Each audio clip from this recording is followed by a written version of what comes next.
नमस्कार उज्जैन, मैं हूं आपके साथ इशिका यादव। आप देख रहे हैं अभय न्यूज का 1 अगस्त सोमवार दोपहर का बुलेटिन।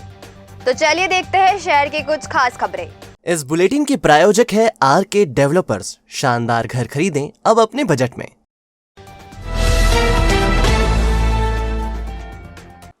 श्री महाकालेश्वर भगवान की तीसरी सवारी और नाग पंचमी के नाम पर प्रशासन ने हरसिद्धि क्षेत्र में अघोषित लॉकडाउन लगा दिया है। पूरे क्षेत्रों को बैरिकेड से इस कदर घेर दिया गया है कि क्षेत्र के 10,000 लोग दूध, पानी और सब्जी के लिए तरस गए हैं। यह लोग सोशल मीडिया पर अपनी भड़ास निकाल रहे हैं।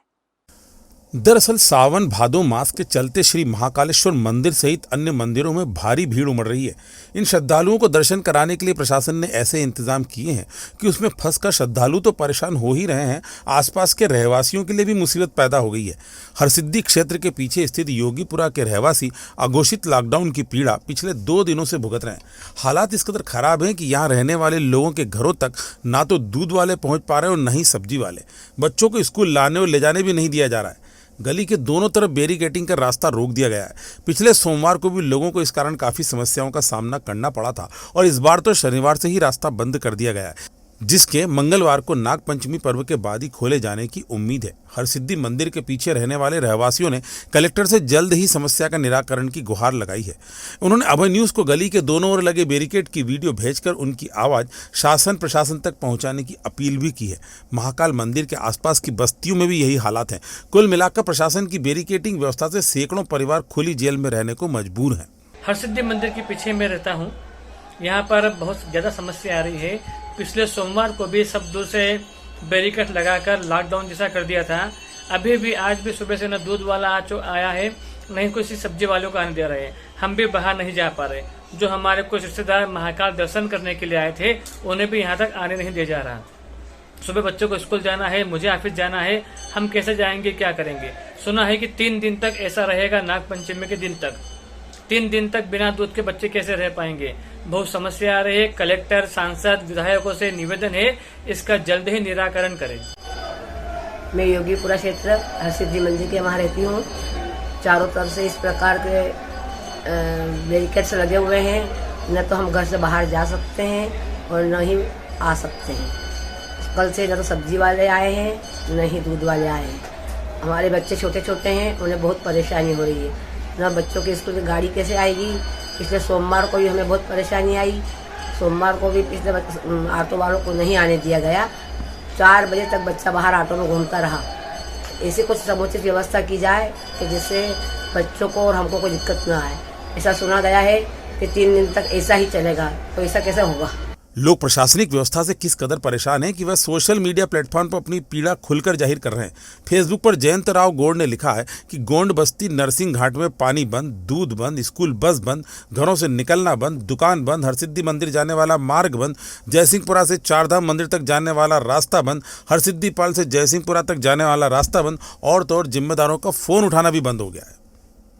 लोग पूरे घटनाक्रम पर राजनीतिक टीका टिप्पणी भी जमकर कर रहे हैं। ऐसे ही एक शख्स भंवर सिंह ने लिखा है कि भाई साहब, आपकी सरकार, आपके नेता, आपके अधिकारी और आप ही रोना रो रहे हो तो आम समाज अब क्या तालिबान की सरकार लाएगा। अमित पंडित ने लिखा है कि सत्ता व सरकार की शहर पर प्रशासन सब नेताओं पर भारी है। सत्ताधारी दल के जनप्रतिनिधियों की सुनवाई नहीं हो रही है और ऐसे में आमजन की तो श्रीराम ही सुनकर भला कर सकते हैं। बोल बम हर हर महादेव। फेसबुक पर लोग घरबंदी को सांप्रदायिकता का रंग भी दे रहे हैं। शिवांश यादव भैया ने लिखा है कि भैया, ये जो मंदिर के आसपास का क्षेत्र बंद किया है, इससे यात्री सिर्फ मुस्लिम इलाकों में डाइवर्ट हो रहा है और वहाँ के लोगों का व्यापार चल रहा है। हमारे हिंदू भाइयों का व्यापार बंद हुआ पड़ा है। बहरहाल प्रशासनिक अदूरदर्शिता की वजह से 10,000 से ज़्यादा लोग घरबंदी की पीड़ा को झेल रहे हैं। प्रशासन को चाहिए कि वह व्यवस्था बनाते समय कम से कम स्थानीय लोगों की जरूरत का ख्याल तो रखे।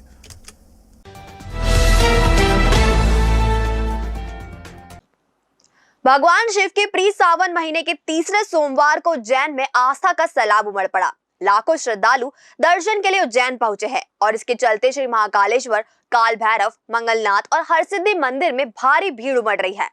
पूरे शहर में गहमागहमी भी नजर आ रही है। शहर आने वाले प्रमुख मार्गों पर वाहनों की रेलम पेल है। महाकालेश्वर मंदिर में भगवान के दर्शन करने के लिए श्रद्धालु देर रात से कतार में लग गए थे। तड़के 2:30 बजे महाकाल मंदिर के पट खुलते ही भस्मारती और चलित भस्मारती में हजारों लोग पहुंच चुके थे। तड़के से शुरू हुआ दर्शनों का सिलसिला लगातार जारी है और दोपहर 1 बजे तक लगभग 2 लाख से ज्यादा श्रद्धालु दर्शन कर चुके थे। यह सिलसिला रात तक 5 लाख तक पहुंचने की उम्मीद है। श्री महाकालेश्वर के साथ ही काल भैरव, मंगलनाथ, हरसिद्धि माता और रामघाट पर भी काफी भीड़ है। इन मंदिरों में भी हजारों श्रद्धालु दर्शन करने पहुंचे हैं। श्रद्धालुओं की भीड़ का असर उज्जैन के कारोबार पर भी दिखाई दे रहा है। होटलों, लॉजों और धर्मशालाओं में जगह नहीं है और रेस्टोरेंट, चाय पानी की दुकानें फुल चल रही हैं। सावन मास के तीसरे सोमवार को बाबा महाकाल की सवारी भी निकलेगी। शिव तांडव स्वरूप में भगवान भक्तों को दर्शन देंगे। मान्यता है कि सावन भादो मास में बाबा महाकाल अपनी प्रजा का हाल जानने के लिए सवारी के रूप में नगर भ्रमण पर निकलते हैं। सवारी शाम ठीक 4 बजे मंदिर परिसर से शुरू होगी और परंपरागत मार्गों से होती हुई रामघाट तक जाएगी। यहाँ बाबा के पूजन के उपरांत सवारी फिर से मंदिर लौटेगी। साल में एक बार खुलने वाले नागचंद्रेश्वर मंदिर के पट भी रात 12 बजे खोले जाएंगे। यह पट 24 घंटे के लिए सतत खुले रहेंगे। मंगलवार रात पट बंद होंगे। नागचंद्रेश्वर के दर्शन के लिए भी बड़ी संख्या में भक्त उज्जैन पहुंचे हैं। श्रावण का तीसरा सोमवार होने से विशेष महत्व है, क्योंकि जैसे जैसे श्रावण का समापन की ओर है, वैसे वैसे भक्तों में भी भक्ति का उत्साह और उल्लास देखने को मिल रहा है। और भक्त जो है शिव के प्रति पूर्ण उत्साह से पूरे भारत के अंदर शिव पूजा में लगे। कि जितने व्रत और उपवास हुए हैं वो माता सती और माता पार्वती ने किए हैं और वो श्रावण मास में ही किए गए थे। और उनका जो फल प्राप्त जो उन माताओं को हुआ था, सती को और पार्वती को, इस कारण से इस महीने में शिव भक्त विशेष दर्शन पूजा अर्चन करते हैं। इसीलिए उनको पुण्य की प्राप्ति अखंड रूप से होती है।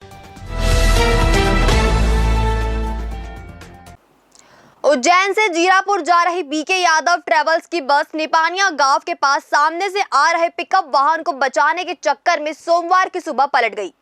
बस की गति काफी तेज थी और इस वजह से चालक कंट्रोल नहीं रख पाया। हादसे में 1 दर्जन से ज्यादा लोग घायल हो गए। इनमें से 6 को उपचार के लिए जिला अस्पताल भेजा गया है। सड़क दुर्घटना में पिकअप में सवार लोग भी घायल हुए हैं। घायलों ने बताया कि ड्राइवर बस को काफी तेज चला रहा था और इसमें 50 से भी अधिक सवारियां थी। अधिकतर लोग बस पलटने के बाद दबने से घायल हुए हैं। 5 घायलों में उज्जैन के महेश विहार की रुचिका जोशी भी है। 48 साल की रुचिका नजरपुर के शासकीय स्कूल में शिक्षिका है। वह रोज की तरह ही स्कूल जा रही थी। परिजन उन्हें निजी अस्पताल लेकर गए हैं। 29 साल के कृष्णकांत पिता अवंतीलाल ललावत भी घायल हुए हैं। वह प्लाईवुड फर्म शिवा ट्रेडिंग के लिए पेमेंट कलेक्शन का काम करते हैं। वह शांति नगर में रहते हैं। कायथा के मोडगा के निवासी मानसी तनोड़िया में छत भरने जा रहे थे, वो भी घायल हुए हैं। महितपुर के पलवा के किसान तुलसीराम पिता भागीरथ भी घायल हुए हैं। वह उज्जैन से महाकाल के दर्शन कर घर लौट रहे थे। इसी तरह बीके यादव बस सर्विस के ही सवारी चेकर हरिशंकर पिता भंवर लाल भी घायल हुए हैं। वह भी बस में बैठे थे। रुदाहेड़ा तहसील के समंदर पिता नाथू फुलेरिया भी घायल हुए हैं। वह घोंसला जा रहे थे। हादसे में पिकअप सवार भी घायल हुए हैं। पिकअप में जयपुर के कांवड़ यात्री थे जो जल लेकर उज्जैन आ रहे थे। निपानिया के समीप बस के टकराने से पिकअप भी पलटी खा गया और उसमें सवार लोगों को भी चोटें आई है। ड्राइवर चंदाराम ने बताया कि वह जयपुर के जमुआ से कांवड़ यात्रियों को लेकर उज्जैन आ रहा था। निपानिया के पास बस ने सामने से टक्कर मार दी। हादसे की जानकारी मिलने पर नवनिर्वाचित महापौर मुकेश टटवाल भी मौके पर पहुंचे और घायलों का हाल जाना। बहरहाल आगर रोड पर बसों की स्पीड पर किसी का नियंत्रण नहीं है। इस सड़क पर बस चालक बेलगाम स्पीड से चलते हैं और अक्सर हादसों का कारण भी बन जाते हैं। से आगर के लिए बस जा रही थी जीरापुर होते हुए। निपानिया आगर रोड पे एक्सीडेंट हुआ बस का और बस वाला तेज़ी से चला रहा था गाड़ी। हाँ। कारण क्या रहा? कोई गाड़ी आ रही थी सामने से, तो उसको बचाने के चक्कर में उसने पूरी गाड़ी उतार दी। गाड़ी पलटी खा गई और मैं कम से कम 5-6 लोगों के नीचे दबा हुआ था। आप? हाँ, और मेरे को नाक में से ब्लडिंग हो रही थी, रुक नहीं रही। कितने यात्री थे बस में उस समय? लगभग पूरी बस भरी हुई थी। पूरी बस भरी? हाँ। क्या मानते हैं आप, क्या लापरवाही किसकी हुई थी? ड्राइवर की लापरवाही थी। ज़्यादा तेज गति में चला? हाँ, और इस रूट पे बसें इसी तेज़ी से चलती है क्योंकि रास्ते में काम भी चल रहा है, तो क्या उसके बाद भी तेज गति से चल रहा है? जी। अभी लगभग आधे घंटे पूर्व हमारे जिला अस्पताल में लगभग 12 से 15 मरीज आए हैं, जिसमें ऐसा बता रहे हैं कि एक रोड ट्रैफिक एक्सीडेंट हुआ है जिसमें एक बस और पिकअप वाहन के बीच में टक्कर हुई है। और जिसमें बस के यात्री भी हताहत हुए हैं, प्लस पिकअप वाहन के भी यात्री हताहत हुए हैं। हालांकि यह अच्छी बात है कि इनमें से किसी को भी सिर की चोट नहीं है, कोई गंभीर चोट नहीं है। प्राथमिक उपचार के बाद में हमने सबको वार्ड में शिफ्ट किया है। 2-4 पेशेंट को हमें ऑपरेशन थिएटर में रिपेयर करना पड़ा और अभी वो लोग भी खतरे से बाहर है। मतलब जयपुर से आ रहा था मैं, वहाँ पे जहाँ पे एक्सीडेंट हुआ था वहाँ पे, तो मैं मेरी तरफ चल रहा था मैं, तो अचानक से सामने से बस आई, तो बस ने एक साइड मेरी तरफ काट लिया बस ने, तो मैं घबरा गया। मैंने सोचा उसको कि हाँ ये, मैंने इशारा भी किया, इतने में टाइम नहीं लगा। फिर मैंने जैसे ऐसे काटा तो बस आगे से मेरी गाड़ी को साफ करके और पीछे जाके और खंबे से टकरा के गिर गई। हम पोल तक झंडा चढ़वाने। क्या बस वाला रॉन्ग साइड आ गया? हाँ, बस वाला रॉन्ग साइड आ गया और मेरी पिकअप लेफ्ट साइड से टूटी, राइट से नहीं टूटी। मैं मेरी साइड में चल रहा था वहाँ, चाहे आप किसी को भी पूछ। क्या नाम है आपका? चंदाराम। ससुराल ले जाने की बात करने पर पत्नी को मोबाइल फोन पर ही 3 बार तलाक तलाक तलाक कहना रतलाम के जावेद को भारी पड़ गया। कॉल रिकॉर्डिंग के आधार पर महाकाल पुलिस ने जावेद के खिलाफ मुकदमा दर्ज कर लिया है।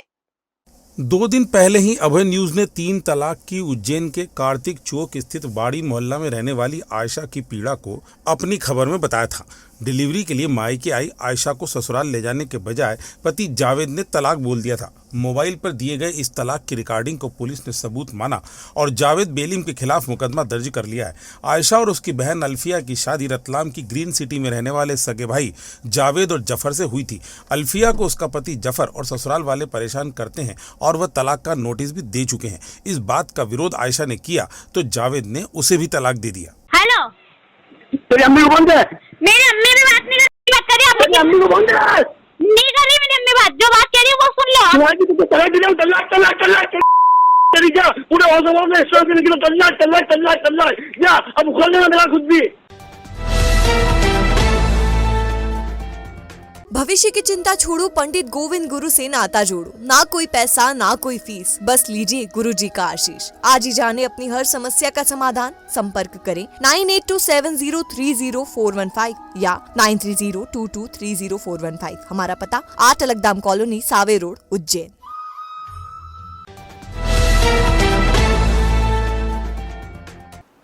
व्यापारी दिलीप पोरवाल अपहरण कांड के तार पुलिस बदनावर हत्याकांड के साथ जोड़कर देख रही है।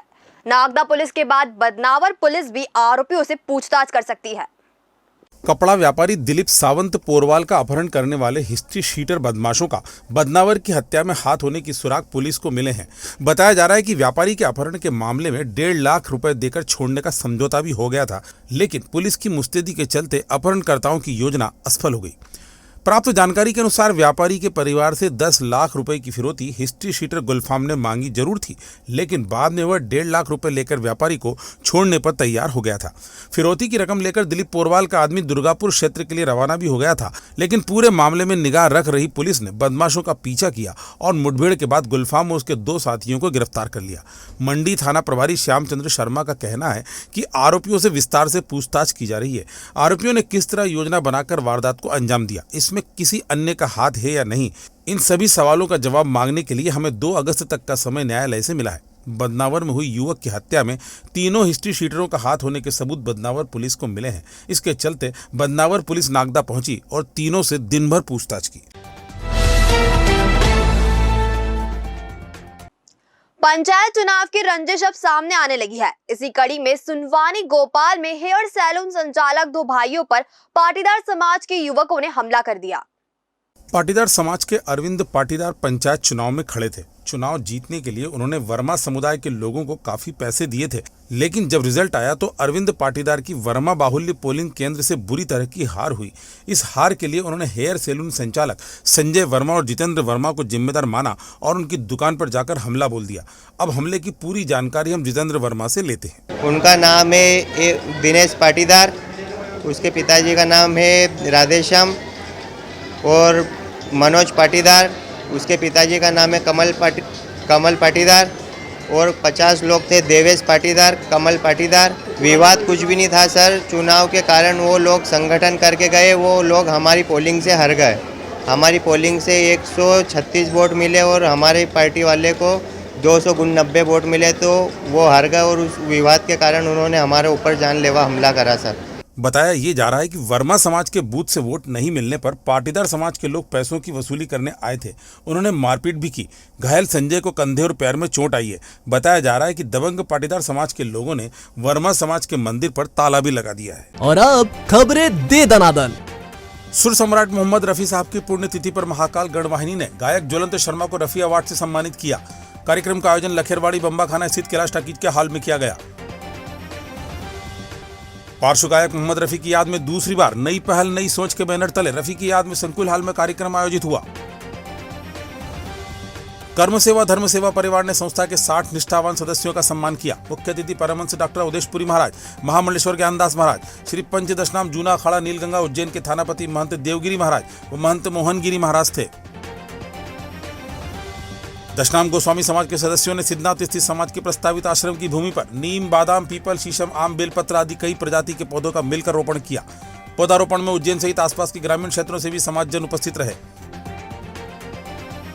श्री अग्रवाल बायोडाटा बैंक के 7 दिवसीय एक्यूप्रेशर वाइब्रेशन सूजोग चिकित्सा शिविर का शुभारंभ हुआ। शिविर 6 अगस्त तक चलेगा। तो आपने देखा हमारा बुलेटिन। या आपको कैसा लगा, इसका फीडबैक हमें हमारे कमेंट सेक्शन में जरूर दीजिएगा। कल फिर मुलाकात होगी नए बुलेटिन के साथ। नमस्कार।